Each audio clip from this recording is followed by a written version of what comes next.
una presentación muy rápida porque todos sabéis quién es Lorenzo, sabéis de su trayectoria, sabéis que tiene una de las trayectorias más sólidas del país, que le ha hecho ganador de premios como el premio Nadal, el premio Planeta, el premio Cedro por su defensa en materia de derechos de autor, el premio Crítico de Radio Nacional de España.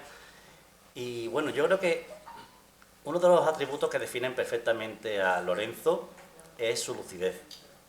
Es un tipo perfectamente lúcido y esa lucidez se traslada a sus escritos, a sus artículos, a sus charlas, a sus opiniones que vierte allá donde va y sobre todo en sus novelas y en sus libros, poniéndolas en labios o en la cabeza de los protagonistas de sus novelas. Lorenzo Silva también es una rara avis en cuanto que ha conseguido algo que no está al alcance de muchos autores, y es conseguir, por un lado, el beneplácito de la crítica, que reconoce sus formidables novelas, y por otro lado, el beneplácito del gran público.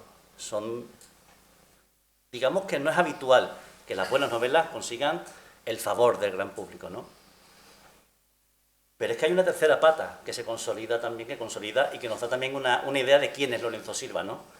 Y es la opinión mayoritaria de otros escritores. Yo cuando estoy en círculos, entro con festivales, encuentro con otros autores, cada vez que sale el nombre de Lorenzo Silva, cada vez que sale a colación su nombre, les puedo asegurar que no hay ni una sola palabra que no sea cálida, que no sea generosa, que no sea amable, porque Lorenzo Silva es muy querido por otros autores. Yo creo que eso se debe sobre todo a su generosidad, porque es verdad que Lorenzo siempre ayuda, siempre dice que sí, ya sea un autor consagrado, ya sea alguien que está empezando, cada vez que le pide ayuda, él da consejo, aconseja, de alguna forma responde a la llamada, y eso siempre es de agradecer, ¿no? Pero por encima de todo, yo creo que se podría decir, y esto yo creo que es lo mejor que se le puede decir a un autor, es que Lorenzo Silva es un gran creador de lectores. Muchos de los que hoy somos lectores empezamos leyendo Lorenzo Silva. Yo, por ejemplo. Muchos de los que hoy empiezan a leer a Lorenzo Silva. Entonces, nos beneficia a todos. A los lectores y a los que también tratamos de contar la historia, nos beneficia que exista una figura como la de Lorenzo, que crea lectores y que atrae a la gente a este camino de la narrativa. Eso siempre es positivo. Yo quisiera empezar preguntándote, quiero que me aclares por qué al principio tú fuiste abogado, ¿no? Estudiaste Derecho, ¿no? Tú tenías bastante clara tu vocación, yo creo que tú tenías entonces claro que querías escribir. ¿Cómo que no elegiste una carrera más afín a la literatura, una filología, no sé, Derecho? No sé. Bueno, habrán visto que Benito es un amigo. Yo tengo que darle las gracias para empezar. También dar las gracias a Unicaja por organizar estas sesiones y por invitarme a participar en ellas y, bueno, reiterar de nuevo mi agradecimiento a quienes están aquí esta tarde y a los lectores gaditanos en general, que han sido muy generosos conmigo a lo largo de muchos años ya. La verdad es que, por un lado, me lo has puesto difícil, ¿no? Porque cuando de alguien se alaba su lucidez, pues ¿cómo haces para no quedar mal, ¿no? Porque son tantas las cosas que uno no entiende o que entiende a medias o que no está muy seguro de haber entendido, que con esa premisa siempre se vuelve todo un poco más difícil, ¿no? Y luego, pues mira, yo creo que al final yo estoy agradecido, sobre todo estoy agradecido, ¿no? Porque, como bien dices, no es fácil, ¿no? Que coincidan en tu favor opiniones a veces tan divergentes, ¿no? Como son las que tienen los críticos o como las que pueden plasmarse en los gustos mayoritarios de lectura, ¿no?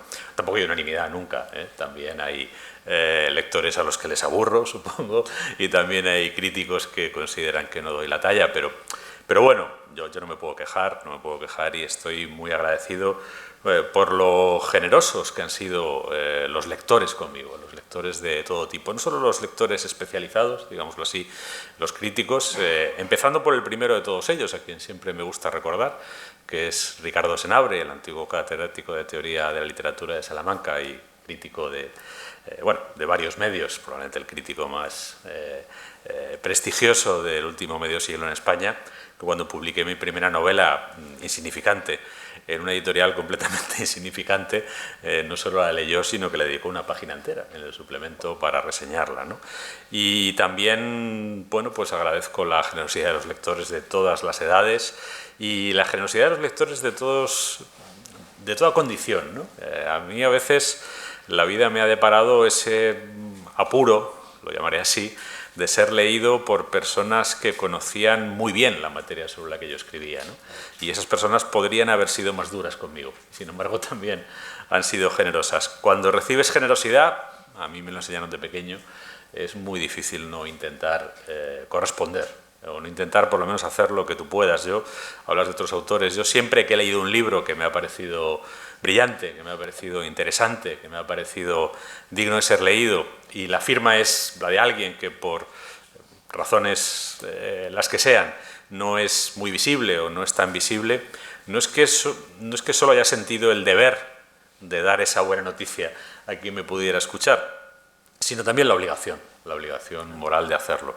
Y además, cuando lo hago, experimento el placer de haberlo hecho, así que realmente tiene poco mérito, ¿no?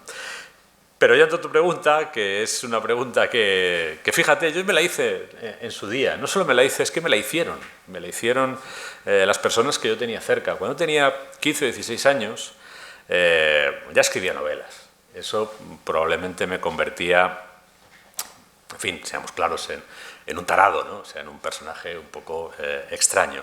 Si yo hubiera estado en otro entorno, a lo mejor eso habría sido más traumático, pero coincidió que yo estaba rodeado de tarados como yo. En el instituto donde yo estudiaba éramos no menos de una docena, los chavales de mi edad, 15 o 16 años, que escribíamos. A lo mejor las plantas estas, como la mayoría de ellas, no brotan por generación espontánea y en medio del desierto, ¿no? Yo iba a un instituto donde desde el principio, desde el primer día que entrabas, aparte de darte, bueno, pues una formación exigente por un lado, pero también generosa por otra, te invitaban a escribir. Había unos concursos literarios todos los años y casi lo primero que te decían es que había un concurso literario y que si alguien tenía inquietudes que se presentara, ¿no? Y bueno, pues eso hacía que mucha gente tuviera esas inquietudes, ¿no? La exigencia unida a la formación y a la oferta, ¿no? de poder tener un cierto protagonismo, ¿no? No ser simplemente un receptor pasivo, sino también tú aportar algo a la vida del instituto a través de tu creación literaria, ya fuera en el terreno de la poesía o en el terreno de la narrativa, incentivaba que muchos de los alumnos de ese instituto escribiéramos. Y en aquel momento, pues ya digo, con eso, cuando yo ya pensé, yo quiero ser novelista, que lo pensaba con 16 años, lo que, insisto, tampoco es una cosa muy normal ni seguramente muy saludable, estaba rodeado por gente que estaba en las mismas, ¿no? Y cuando tomamos la decisión de qué íbamos a estudiar, de cuál era la formación que íbamos a afrontar, ese grupo de personas la tomamos a la vez. Y cuando yo, después de darle muchas vueltas y de tener muchísimas dudas, tantas que yo decidí no estudiar un bachillerato de letras, yo que ya escribía con 15 años, decidí estudiar un bachillerato de ciencias para tener más opciones. Pensé que, bueno, historia siempre se podía leer, lengua y literatura también se daba en ciencias. Pensé, ahí me equivoqué, que el griego lo podría estudiar por mi cuenta, es lo que lamento, sé muy poco griego y me gustaría saber más, pero pensé física, química, matemáticas complejas, pues no lo vas a poder aprender por ti solo, por tanto fui por una carrera de ciencias pensando que a lo mejor hacía una carrera de ciencias. Y en algún momento incluso yo me planteé estudiar medicina, estudiar matemáticas incluso, y luego, como en la selectividad saqué la nota suficiente, pues mis profesores, que eran de ciencias, me insistían para que hiciera ingeniero de telecomunicaciones, que era lo que entonces había que hacer, ¿no? Porque además pedían una nota altísima, y me decían, hombre, tú que la tienes, ¿no lo vas a hacer? Y yo decía, pues es que a mí esto, sinceramente, no me interesa, o sea, las matemáticas sí, la biología sí, la física o incluso la medicina sí me interesaban, pero ingeniería de telecomunicaciones, además mi padre se dedica a las telecomunicaciones, se dedicaba, vamos, y entonces, bueno, pues era un tema que conocía más o menos y me parecía interesante, pero no hasta el extremo de dedicar a eso mi vida, ¿no? Y finalmente, cuando decidí estudiar Derecho, mis compañeros escritores, que estaba rodeado de escritores en ciernes, que todos habían elegido como un solo hombre o como dos hombres, filosofía y filología, me dijeron, pero Derecho, vas a ver Derecho. O sea, casi veían mejor que hubiera estudiado matemáticas, o que hubiera estudiado medicina, o que hubiera estudiado biología, ¿no? Pero derecho, es decir, eso es como una especie de vil transacción, ¿no? con el mundo, ¿no? Un poeta no puede entrar en esa transacción ruin con el mundo, ¿no? El derecho es una profesión práctica, ¿no? Que está ahí. Además, los abogados siempre han tenido muy mala fama, ¿no? Y en fin, hay una visión del abogado que yo creo que tampoco se corresponde mucho con la realidad después de haber ejercido la profesión durante 12 años, ¿no? Pero yo tomé la decisión, sobre todo por dos razones, y no me voy a alargar mucho más. Una, que yo creo que era la razón sustancial y en la que creo que no me equivoqué. Yo intuí que también, claro, yo desde los 15 años leía a Kafka, ¿no? Y Kafka había sido a la vez novelista y jurista. Y además leía sus cartas y leía sus diarios y aunque él detestaba el derecho, y lo decía todo el rato, al mismo tiempo no dejaba de constatar que la capacidad que él tenía para el manejo del lenguaje era algo que le beneficiaba como jurista. De hecho, en la última biografía, la canónica que se ha publicado en español recientemente, ¿no? La de Reichstag, se cuenta cómo sus jefes que eran juristas, se dieron cuenta de que aquel jurista tenía algo especial respecto de los otros, que era su destreza con las palabras, y que esa destreza lo hacía mejor jurista, lo hacía más persuasivo, ¿no? Bueno, pues yo pensé, oye, si llevo bastante tiempo trabajando con esta materia prima, y esta materia prima que viene bien para lo que yo hago también viene bien para lo otro, pues a lo mejor es un camino más o menos natural, ¿no?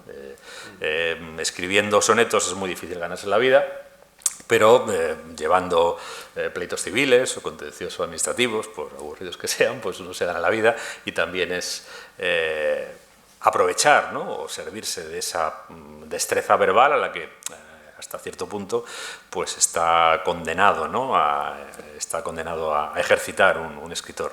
Y esa, digamos, que fue la razón de fondo en la que, ya digo, no me equivoqué. Luego una razón muy instrumental, muy mínima, si se quiere, a lo mejor incluso un pelín insignificante, pero que acaba siendo importante a veces en la vida, ¿no? Yo estudié la carrera en los años 80.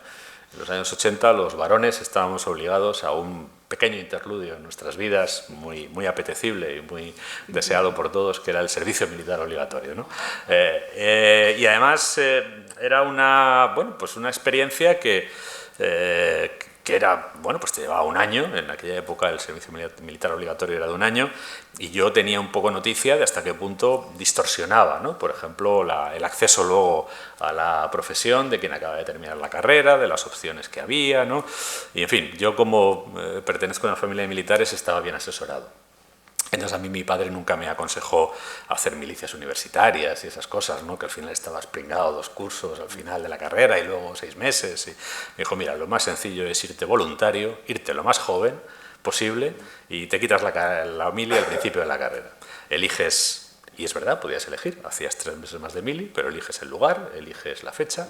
Así que yo terminé la selectividad, recogí mi papeleta, me cortaron el pelo y me puse a marcar el paso durante 3 meses bajo el sol de la meseta en julio y agosto, que es una cosa estupenda y muy apetecible, pero al terminar el primer año de carrera yo ya tenía terminada la mili.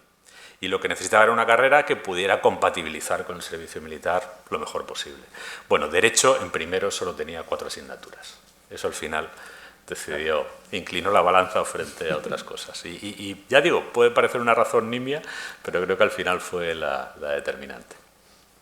Bueno, y después de la carrera estuviste trabajando como abogado, trabajabas para una importante empresa energética y también como auditor de cuentas, que son, a mí me suenan a oficios bastante absorbentes, ¿no? ¿Ahí cuándo escribías?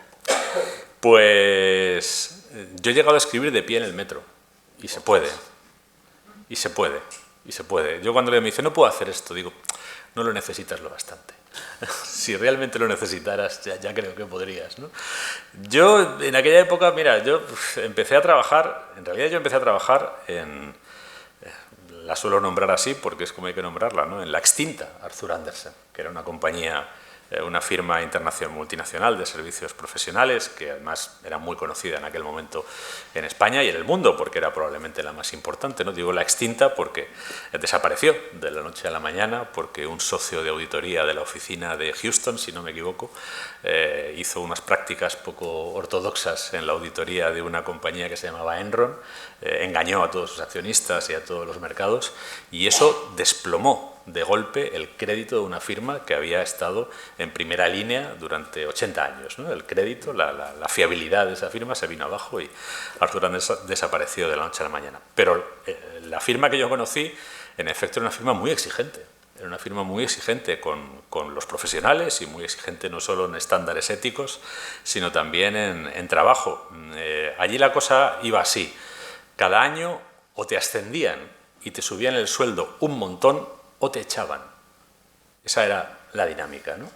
Entonces, uno trabajaba, si el día tiene 24 horas, pues podías llegar a trabajar 40, o sea, sin ningún problema, ¿eh? Y además, sábados, domingos. Yo cuando me vi metido en esa rueda, ¿no? que pensé, en fin, yo entré ahí pues porque era un sitio que te ofrecía luego posibilidades, como efectivamente tuve, sobre todo era un buen aprendizaje. Por cierto, yo pensé que cuando estaba en Arthur Andersen pensé que estaba volviendo a hacer la mili, o sea, me vi como haciendo una segunda mili, ¿no? Y dije, si yo he hecho la mili, ¿por qué la tengo que hacer ahora otra vez? Pero bueno, el caso es que mientras sobrellevaba eso, yo lo que pensaba todo el rato es, pero yo no puedo dejar de escribir. Aunque yo no tenga tiempo, aunque yo no tenga casi ni minutos en el día, los tengo que arañar de donde no existen. Entonces yo pues trabajaba los fines de semana, trabajaba en vacaciones, trabajaba en el metro, si tenía que viajar, que a veces había que viajar bastante, pues trabajaba en el avión, en el tren, donde fuera. Si uno quiere, lo necesita y tiene una idea, escribe donde sea. De hecho, hay una cosa que te quería preguntar, y de forma recurrente yo he oído a lo largo de los años una historia. Ahora me cuentas si es verdad o no, que El lejano país de los estanques, la novela que inaugura la serie de Bevilacqua y Chamorro, con la que ganaste el premio Ojo Crítico de Radio Nacional de España, esa novela la escribiste en un mes. Sí. Entonces yo no trabajaba en Arthur Andersen, trabajaba en una empresa del IBEX que supuestamente era un sitio mejor, ¿no? Supuestamente era un sitio mejor. Pero yo cuando llevaba 2 años en esa empresa dije, joder, me han timado. Es decir, yo venía aquí a un sitio mejor y aquí estoy trabajando otra vez un sábado, y aquí estoy trabajando otra vez un domingo, y aquí estoy trabajando a las 5 de la mañana y yéndome a mi casa a ducharme para volver a venir a trabajar a las 7, que es que eso lo he hecho, esas cosas las he hecho, ¿no? Y esas cosas las he hecho en el IBEX, no en Arthur Andersen, ¿no? Y bueno, pues ahí digamos que mi vida era igualmente apretada, pero de repente tenía como remansos, ¿no? Pequeños, pero remansos que podía aprovechar, ¿no?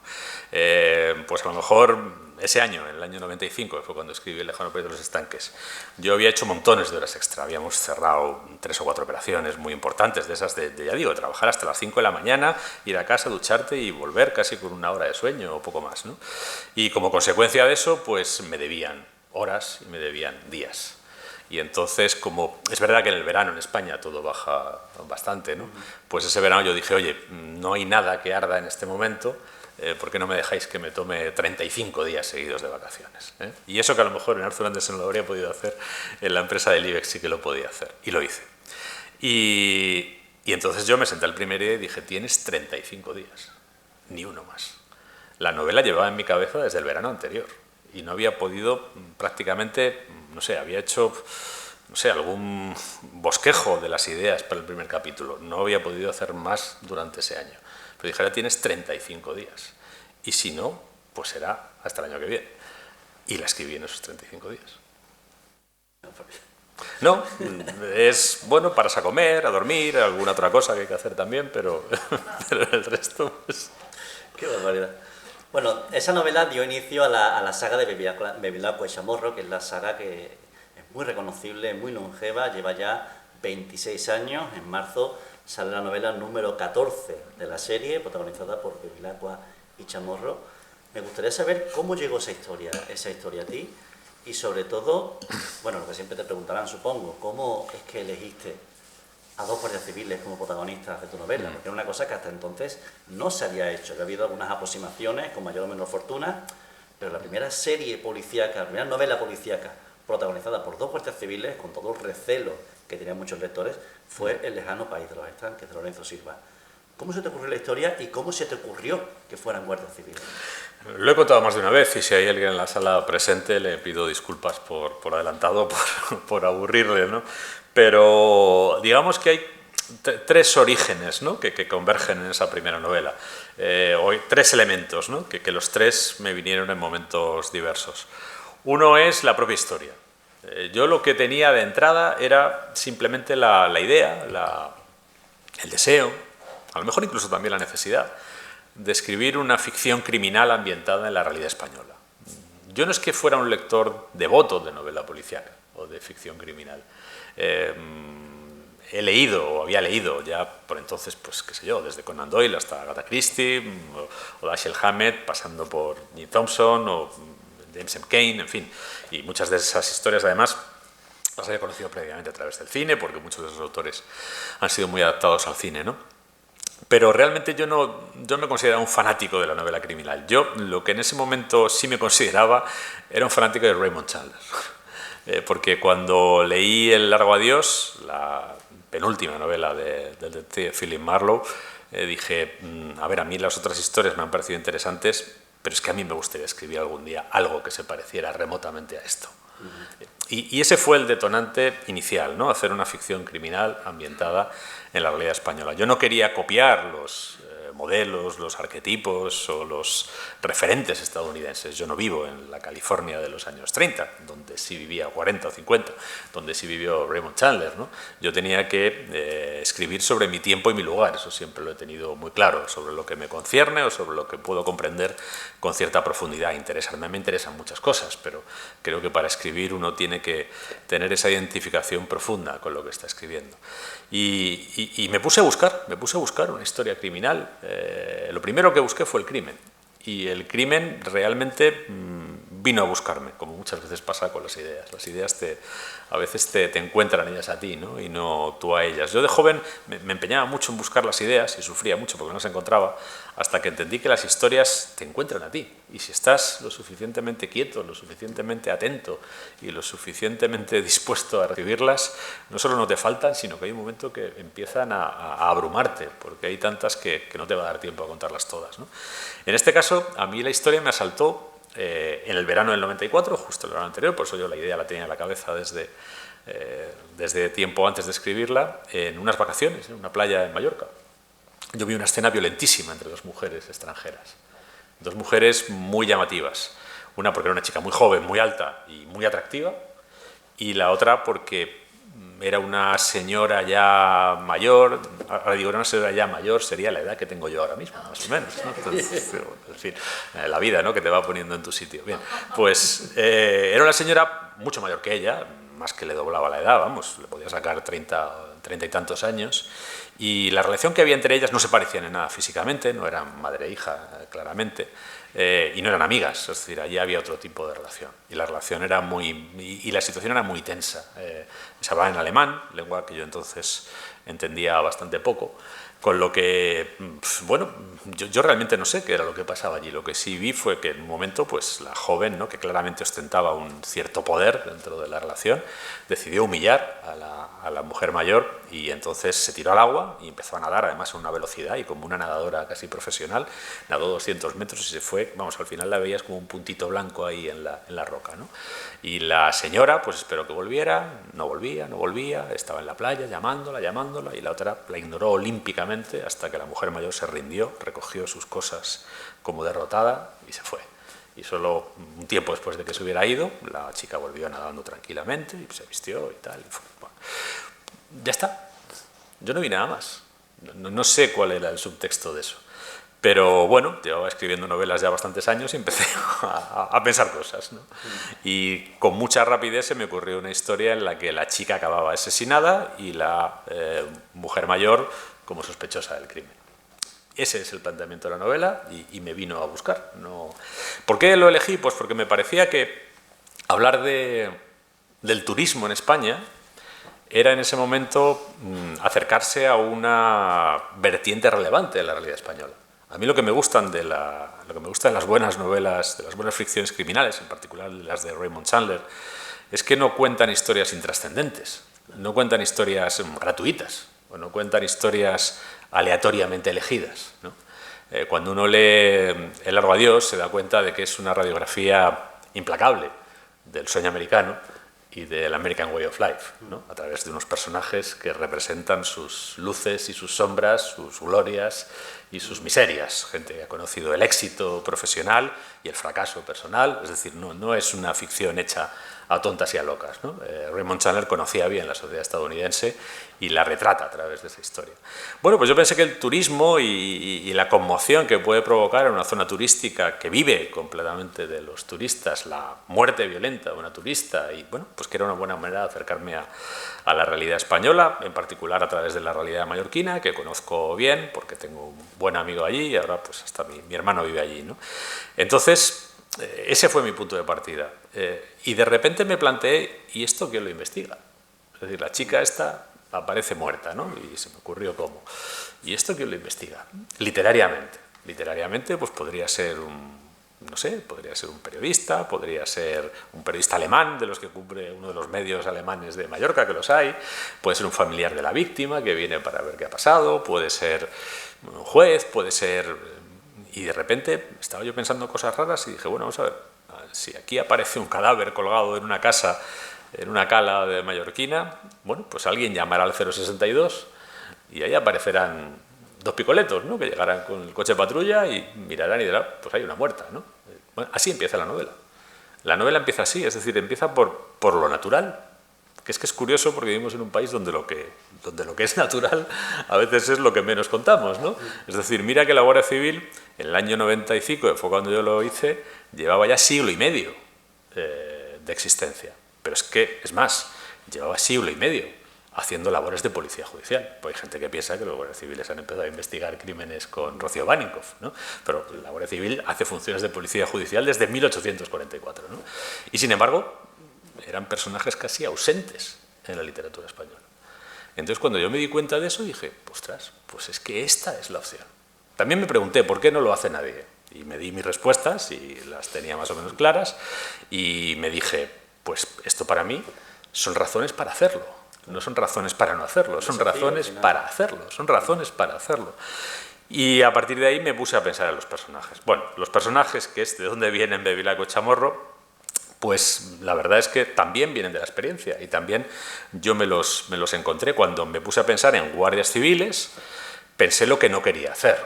Yo no quería montar una novela castiza, con personajes castizos.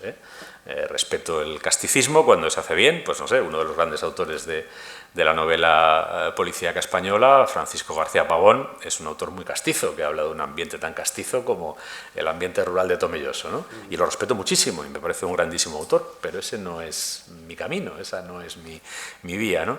Entonces intenté pensar en unos guardias civiles que fueran posibles y que fueran interesantes para mí y que me dieran juego para indagar ese crimen en principio, y tampoco tenía mucho más plan que ese. Y entonces, pensando en el perfil, también hubo una idea que se me ocurrió muy automáticamente, sin pensarla mucho, y que creo que es la mejor idea que se me ocurrió, que es que fueran un hombre y una mujer. En aquel momento esto no era tan evidente porque las mujeres llevaban escasamente 4 o 5 años de servicio en la Guardia Civil, ¿no?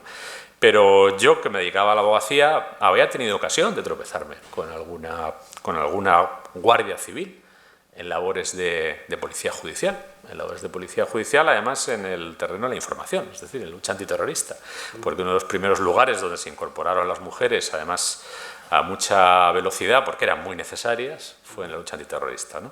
Yo no es que me dedicara a defender a terroristas ni a investigar terrorismo, pero trabajaba en una empresa muy grande. Las empresas son muy grandes, tienen mucha información sobre muchas personas y alguna vez había tenido trato con guardias civiles de información que venían con mandamientos judiciales a buscar información, ¿no? Por ejemplo, en Madrid había un comando Madrid. Pues una cosa que era interesante era saber si en un piso, que aparentemente estaba vacío, había consumo eléctrico o no, para saber si ahí había actividad o no. Bueno, pues eso me dio la posibilidad de tener en cuenta a las mujeres, porque había visto algo. Y además, yo en aquel momento era bastante joven todavía, pero esas chicas que yo había visto eran más jóvenes todavía. Eran chicas, algunas de las pioneras de la lucha antiterrorista se incorporaron a la lucha antiterrorista, que yo las conozco, las he conocido después, con 18 años. Con 18 años estaban siguiendo al jefe del Comando Araba, identificándolo en una gasolinera en un monte de Navarra. O sea que era un personaje que me llamaba la atención, ¿no? Porque digo, este personaje existe, este personaje no lo está viendo nadie y es un personaje que va contra los estereotipos, ¿no? Para perfilar un poquito más a Chamorro, pues tuve otra ventaja, que es que yo vivía en una colonia militar de niño y en esa colonia vivían familias que tenían hijos e hijas, como es biológicamente natural, ¿no? Los hijos que querían seguir la carrera militar lo tenían relativamente fácil, pero las chicas no. Y había chicas que querían ser lo mismo que sus padres. Esto no es tan raro, ¿no? Y no podían serlo. No podían serlo porque en ese momento no estaba todavía legislado el acceso de la mujer a las Fuerzas Armadas, ¿no? A las academias, por ejemplo, de oficiales o de suboficiales. Bueno, pues uno de los primeros sitios a los que se pudieron incorporar las mujeres fue a la Guardia Civil. Y algunas vecinas mías acabaron siendo guardias civiles, y son guardias civiles hoy todavía. Entonces tenía muy cercano el perfil del tipo de chica que decide hacerse guardia civil. Y bueno, pues todo eso me sirvió para lo que es el personaje de Chamorro, que es hija de militar, en este caso es hija de un militar de infantería de marina, además de San Fernando, nacida en San Fernando precisamente por eso, y bueno, pues de ahí viene el personaje. En cuanto a Bevilacqua, pues yo, que iba a ser la voz narrativa, que iba a ser quien mirara, pues también sentí que tenía la necesidad de que fuera un personaje original, que no fuera un personaje consabido. Y de nuevo tampoco me tuve que estrujar mucho las meninges, ¿no? Eso de la mili, que de entrada yo lo viví como una contrariedad, pues también me dio ciertas oportunidades, ¿no? Y sobre todo me dio la oportunidad, yo lo digo, y no me importa decirlo en público, a veces tengo dudas de si suprimir el servicio militar obligatorio fue una decisión inteligente. Yo que hice el servicio militar obligatorio, a mí me dio la oportunidad de conocer muchas cosas que no sabía sobre el país en el que vivía. No solo convivir con personas de otras procedencias, incluso de otras lenguas. Yo coincidí en mi cuartel con muchos reclutas de la zona valenciano parlante de Castellón que hablaban mal castellano, y entonces comprendí que vivía en un país un poco más complejo que lo que era mi barrio de Madrid, sino que además creo que daba, bueno, pues la oportunidad de averiguar otras cosas, ¿no? De averiguar otras cosas que ahora los chavales, los chicos y las chicas, porque podría ser una experiencia a disposición de todos, ¿no? Con respeto del derecho a la objeción de conciencia y todo esto, que es un derecho constitucional y todas las demás cosas que todos sabemos, ¿no? Pero creo que al final enseñaba muchas cosas. Otra cosa que yo aprendí en el cuartel era que yo no vivía en un país lleno de universitarios, porque yo ya estaba en la universidad. Todos mis amigos estaban en la universidad. En mi cuartel yo era el único que estaba haciendo estudios universitarios. Y en mi cuartel había personas que no sabían leer ni escribir bien. Bueno, yo eso no lo sabía. Eso yo lo descubrí en el servicio militar. Otra de las cosas que descubrí fue un día, un fin de semana, de esos. Yo, como estudiaba la carrera, pues me ofrecí voluntario el primer día para hacer guardia todos los sábados. Dije, ¿alguien tiene inconveniente en que yo haga guardia todos los sábados? Y todo el mundo decía, estupendo, hombre, un imbécil que se come la guardia todos los sábados. Yo así podía no perder clases, ¿no?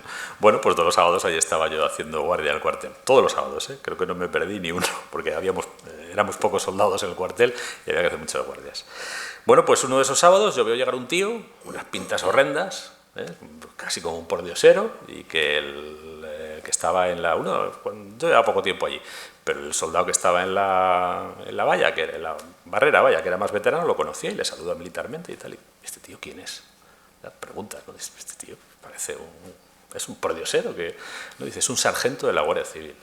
Y es un sargento de la Guardia Civil que está alojado en el pabellón, había un pabellón de suboficiales en el cuartel y no sabemos a qué se dedica. Y empezaron a correr rumores, ¿no? De que si estaba en tareas de información, de ETA y tal, pero era un sargento de la Guardia Civil. Y entonces vi un sargento de la Guardia Civil que no tenía aspecto de sargento de la Guardia Civil, ¿no? Y bueno, pues en la primera novela de Bevilacqua está hecho un pordiosero, tirado en la calle, cuando van a buscarle a sus compañeros para ir a Mallorca, ¿no? No es un gran esfuerzo de imaginación, sencillamente llevé a la novela algo que había visto en la realidad y que, de nuevo, no era algo consabido, no era algo que la gente comprara de entrada, ¿no? Otros aspectos como, no sé, que sea universitario, por ejemplo, ¿no? Que tampoco era el perfil que la gente tenía entonces del Guardia Civil. Bueno, pues no es como ahora, ¿no? Donde hay promociones que creo que la mitad o más de los que entran en la academia para ser guardias civiles son titulados superiores, incluso con másteres y alguno con doctorado, ¿no? Pero ya entonces había titulados superiores que acaban en la Guardia Civil, en la policía, como funcionarios de prisiones. ¿Por qué? Pues porque fue mi generación, que es la misma de Bevilacqua más o menos, la primera que fue masivamente a la universidad, y cuando salieron de las facultades con sus títulos, no había sitio Claro. para tantos abogados, para tantos psicólogos, para tantos titulados superiores, ¿no? Con lo que yo creo que ese fue uno de los primeros motores de transformación de la sociedad española, el hecho de que cambiaran los perfiles, ¿no?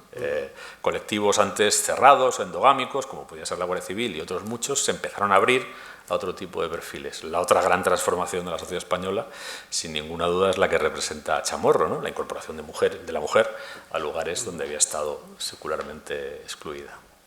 Una ventaja que además te proporcionaba dar, no sé si fue buscado o no, utilizar guardias civiles, ¿no? Esta investigación haciendo labores de policía judicial, era que no te circunscribías a un único lugar, como puede ser, por ejemplo, el Calvario de Montalbán, que era Barcelona. Entonces, a lo largo de tus novelas, tus policías, primero que Chamorro, han investigado en Barcelona, han investigado en Madrid, en Afganistán, en una base, incluso en la provincia de Cádiz. Porque tienes una novela muy interesante, Lejos del corazón, sí, cantó, en la que abordas el tema de narcotráfico, del contrabando, y sobre todo es un mundo del dinero negro y de las criptomonedas, y cómo influyen en ese mundo y cómo intervienen, que es algo que yo ni siquiera me había parado a pensar, ¿no? ¿Qué te aporta Cádiz como provincia, como escenario para este tipo de novelas? Pues ahí ya ves todo eso, todo eso. Cádiz tiene uno de los principales yacimientos o factorías de criptomonedas, que es Gibraltar, está ahí enclavado, ¿no? Bueno, y tiene otras muchas cosas. Cádiz tiene ese carácter de frontera, ¿no? de bisagra. Yo, cuando salió esa novela, cuando salió Lejos del corazón, hice un reportaje para el XL Semanal, y fue una de las veces que, además, gracias a la ayuda de alguien que está aquí en esta sala, pues me embarqué en una patrullera de la Guardia Civil para pasar una noche en el Estrecho viendo el movimiento, y la sensación que uno tiene por la noche en el Estrecho es que está realmente en la bisagra del mundo. Es la bisagra entre Europa y África, pero también es la bisagra entre Oriente y Occidente, ¿no? El gran tráfico comercial del mundo, que es por mar. Pasa por ahí, pasa por ese pequeño gozne, ¿no? que tiene a un lado Cádiz y al otro lado el norte de Marruecos, ¿no? Y es un lugar fascinante por muchas razones, ¿no? Es como si estuvieras en ese eje en torno al que giran muchas cosas, buenas y malas, ¿no? En el que giran las huellas y las cicatrices del pasado, las fracturas y las grietas del presente, pero también posiblemente algunas de las vías de los caminos del futuro, ¿no? Si tenemos que imaginar un futuro mejor, probablemente será un futuro en el que existan lugares de paso entre mundos contrapuestos, ¿no? No simplemente zanjas que separan mundos contrapuestos, que es lo que tenemos ahora, ¿no? La zanja norte-sur, la zanja este-oeste, la zanja cristianismo-islam, en fin, o sociedad occidental, sociedad oriental, y claramente el Estrecho de Gibraltar, el entorno de Cádiz, es ese lugar, ¿no? Que además lo viene siendo desde hace muchísimo tiempo, ¿no? Es un lugar, yo recuerdo, bueno, pues cuando escribí un libro que se llama 7 ciudades en África, es un libro que, entre otras cosas, pues se remonta a los orígenes, ¿no? de algunas de esas 7 ciudades, que son pues, Tánger, Larache, Tetuán, Melilla, Ceuta, Alhucemas, Nador, ¿no? Pero en el caso, por ejemplo, de Larache, pues Larache comparte con Cádiz su origen fenicio, ¿no? Igual que llegaron hasta aquí, llegaron hasta lo que luego los romanos llamaron Lixus, ¿no? Que es al lado de Larache. Y realmente te das cuenta de que esto ya lleva mucho tiempo siendo el confín de nuestro mundo, ¿no? Desde hace milenios, y en el momento presente pues es el lugar de paso entre esas visiones del mundo que muchas veces percibimos como antitéticas, pero que si la humanidad ha de hacer algo provechoso de sí misma, en algún momento tendrán que encontrarse, en algún momento tendrán que transar, ¿no? Tendrán que encontrar equilibrios, y pues es en este momento el punto de desequilibrio, pero también potencialmente un punto de equilibrio, ¿no? Mira, por ejemplo, yo lo veo muy claro con el asunto del Islam, ¿no?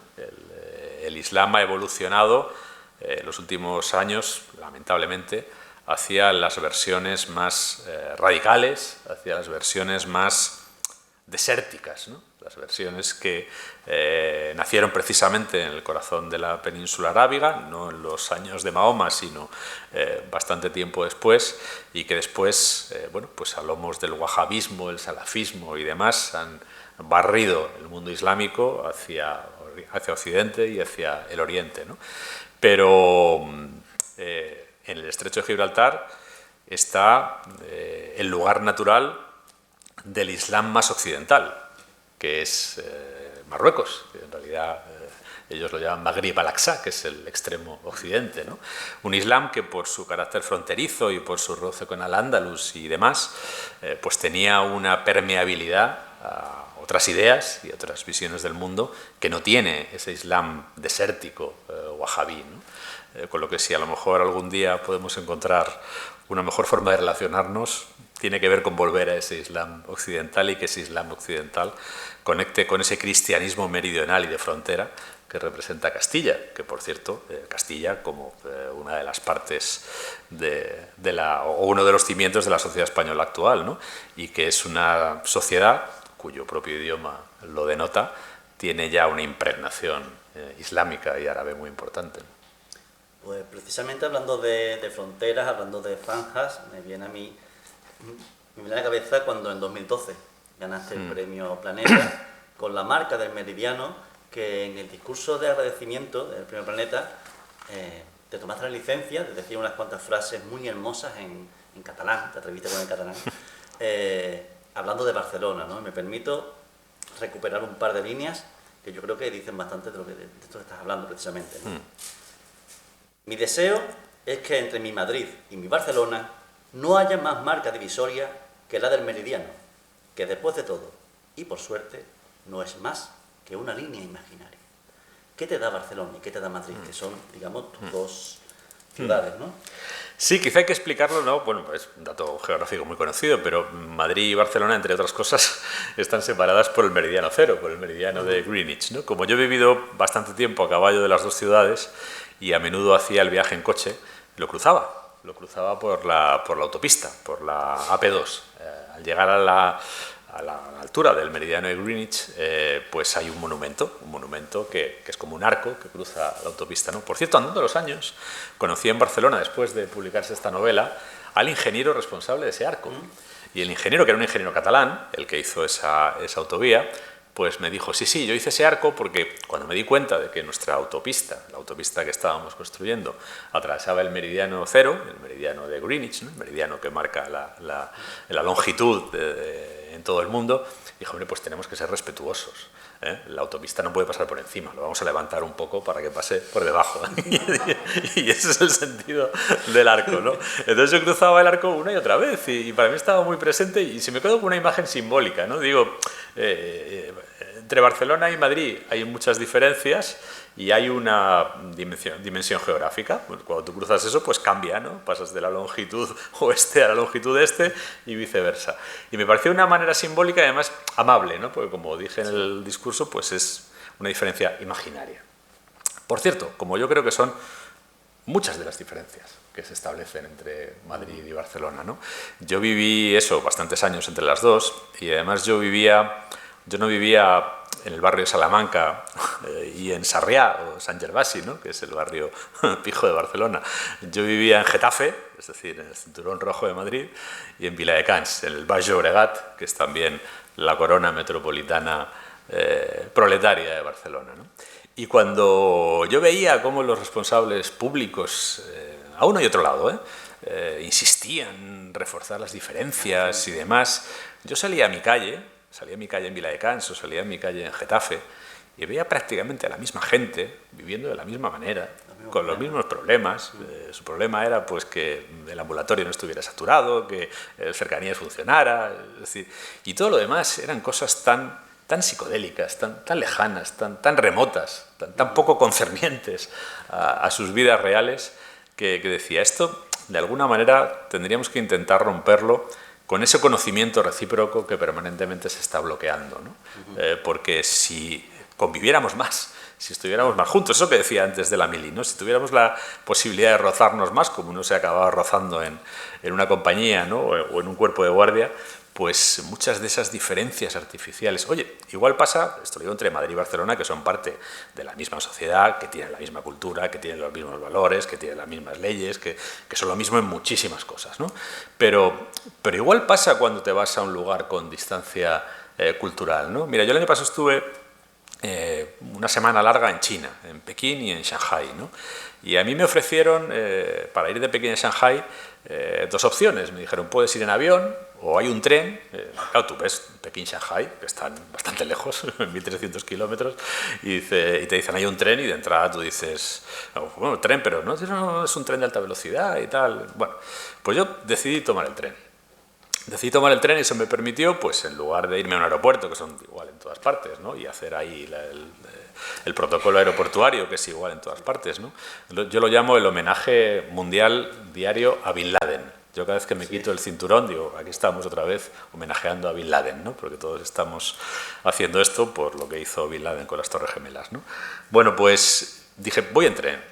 Y entonces pues me pude ir a primera hora de la mañana a la estación de Shanghái, ir con un montón de chinos que iban allí a sus destinos, como la gente va por la mañana en Madrid a Atocha, o en Sevilla a Santa Justa, o en Barcelona a Sants. Y fui con todos, que la inmensa mayoría iban a trabajar. Pues busqué un sitio, lo único que tiene la estación de Shanghái es como 20 veces Atocha, 30 veces Santa Justa y otras tantas Sants, pero por lo demás, y hay muchos chinos, muchísimos, y además yo era casi el único occidental porque China estaba recién abierta, ¿no? Pero la gente pues va allí, busca su andén, se va a tomar un café. Yo me fui a un Starbucks, dije, ahí me entenderá alguien. Error, no me entendía nadie, solo hablaba chino, la chica que estaba en la barra, pero bueno, afortunadamente tenía en la cola a alguien que así hablaba inglés y que se apiadó de mí, ¿no? Pero bueno, hice toda la rutina, y la rutina de ir en el tren, que por cierto me llevó de Pekín a Shanghái, 1.200 kilómetros, en 4 horas menos 10 minutos, que es menos de lo que uno tarda en venir a Cádiz, por ejemplo, si el tren viniera bien, cosa que yo todavía no lo he conocido. No sé si alguien en la sala. Hoy he llegado con 38 minutos de retraso y digo, qué bien ha salido esto hoy, ¿no? Qué bien ha salido esto hoy. Pero bueno, hombre, Madrid-Cádiz son 600 kilómetros, pero entre Madrid y Granada hay 400. Y se tarda lo mismo. Entonces pensemos que los chinos consiguen hacer 1.200 kilómetros en lo que nosotros hacemos 400. Esto ya... Pero bueno, eso aparte... Tú vas en el tren chino y allí van los chinos trabajando con sus ordenadores, unos oyendo no sé cuánto, luego pasan carritos de comida. Hombre, la comida no es la porquería esta que te ponen en Renfe, sino otra cosa distinta, toda china, ¿no? Entonces no sabes lo que es, pero bueno, al final, pues si te pilla la comida, me pilló, pues también alguien se ha apiado de mí y más o menos me explicó lo que era, y comes allí con todo el mundo y dices, vamos a ver, estos que hablan este idioma tan raro, que parece que tienen una vida tan diferente, no son tan diferentes. Y cuando empiezas a hablar con ellos y tuve la suerte de que una chica que me hizo de intérprete, una chica de Shanghái, muy joven, bueno, pues me sirvió un poco para desbrozar muchas cosas. Por cierto, esta chica está ahora mismo haciendo el máster en Sevilla. Y sí, porque fui a Sevilla hace poco, a la Feria del Libro, y me vino la chica a decirme, estoy aquí, en Sevilla, ¿no? Y dices, es que realmente lo que nos falta de verdad, es rozarnos. Claro. Es, como decía Montaigne, restregar nuestro cerebro contra el cerebro de los otros. Y eso lo dice así Montaigne en los ensayos directamente, restregar nuestro cerebro contra el cerebro de los otros, ¿no? Lo que hacemos es mirarnos desde lejos, desde la altura y desde la estrechez de los prejuicios recíprocos, y normalmente no vemos nada y no entendemos nada y sacamos conclusiones estúpidas sobre casi todo. Has hablado de Barcelona, has hablado de Madrid. ¿Cómo es tu relación con Getafe? Porque Getafe sí que le tienes cierto cariño, y de hecho tienes un festival de novela negra, Getafe Negro, del que has sido comisario muchos años, sigue siendo comisario, no en funciones, pero sí con la imagen, y se ha erigido como el Festival de Novela Negra de Madrid, y uno de los más importantes de España, al que han ido figuras como Fred Vargas, como Lee Child, Elroy todavía no he visto. Elroy no. Esperar caer. ¿Cómo es tu relación con Getafe? Pero si ha venido Winslow, por ejemplo. Pues mira, primero, el festival no lo tengo yo. El festival lo tiene la ciudad de Getafe. De hecho, es la titular. No hay... Tú fuiste el impulsor de ese festival. Bueno, yo sugerí la idea. Me encontré cierta receptividad y durante 14 años me encomendaron organizarlo y durante 14 años lo organicé. Me pusieron un título de comisario. Yo dije a mí, hombre, la palabra comisario me gusta porque siempre pensamos en la policía, ¿no? O en el comisario de policía o en un comisionado, ¿no? Que parece algo importante, ¿no? Comisario, que es una palabra que viene del latín, lo que significa es encargado, es decir, el que se ocupa, ¿no? de sacar adelante algo, ¿no?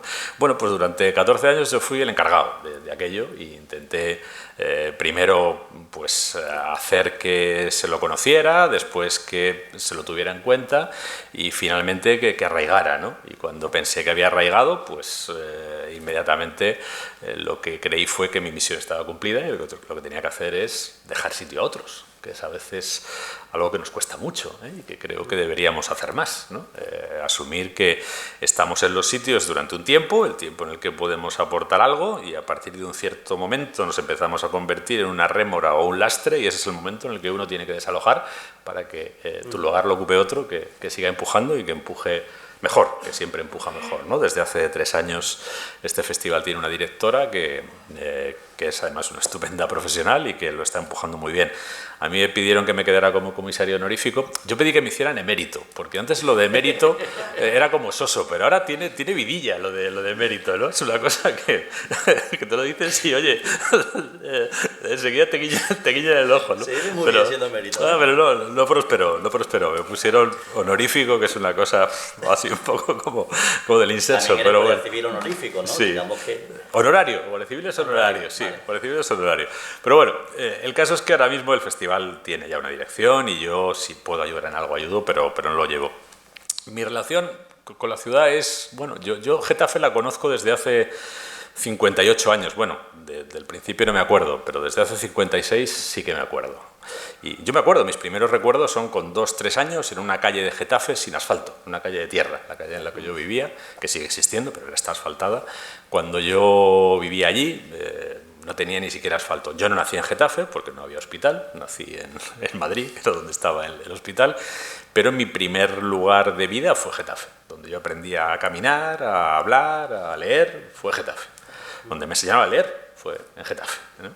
O sea que, bueno, pues, alguna importancia tiene. Luego viví bastante tiempo en Madrid, como 15 años, pero luego regresé a Getafe y aunque me he ido un par de veces a Madrid y luego a Barcelona, siempre he vuelto a Getafe y es donde más tiempo he vivido.